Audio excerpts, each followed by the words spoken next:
TRS party దాదాపు 9.5 సంవత్సరాల అధికారంలో ఉంది. 9.5 సంవత్సరాల్లో డెడికేటెడ్ కాళేశ్వరం ఆయకట్టుకు ఉమ్మడి నిజామాబాద్ జిల్లాలో ఒక్కటంటే ఒక్క ఎకరాని కూడా నీళ్ళు రాలేదు.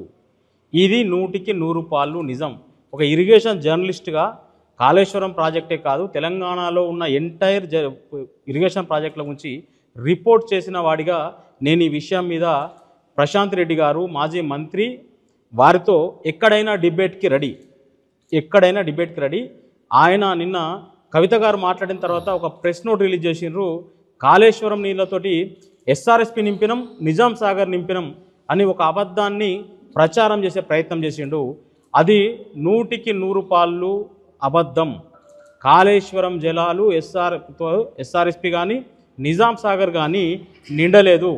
2021 ఏప్రిల్ 22వ తేదీన కొండపోచమ్మ సాగర్ నుంచి వెళ్ళి హల్దీబాగ్ ద్వారా నిజాం సాగర్కు నీళ్ళు చేరినాయి. ఏప్రిల్ 22, ఏప్రిల్ నెలాఖరు వరకు యాసంగి పంట అయిపోతుంది.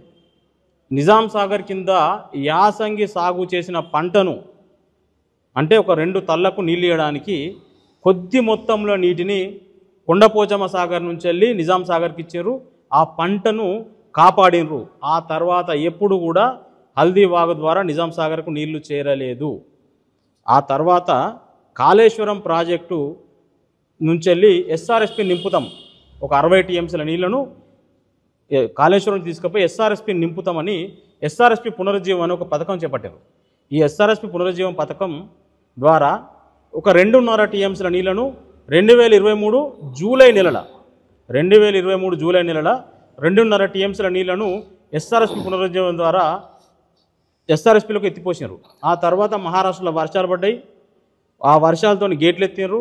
ఈ ఎత్తిపోసిన నీళ్లు వచ్చిన వరద నీళ్లు ఎస్ఆర్ఎస్పి దాటుకొని ఎల్లంపల్లి దాటుకొని సుందిల్లా, అన్నారం, మేడిగడ్డ బ్యారేజీలు దాటుకొని పోయి ధవళేశ్వరం తర్వాత పోయి బంగాళాఖాతంలో కలిసినాయి. అంటే కరెంటు బిల్లు వృధా అయినాయి తప్ప కాళేశ్వరం నీళ్లు అక్కడ పోచంపాడు ఆయకట్టును ఎక్కడ సస్యం చేయలేదు. ఆ తర్వాత ఎప్పుడు కూడా నీళ్ళు ఎత్తిపోయలేదు. అంటే నిజాం సాగర్లో కానీ ఎస్ఆర్ఎస్పిలో కానీ కాళేశ్వరం నీళ్లు నింపాము అనేది 100కి 100 పాళ్ళు అబద్ధం.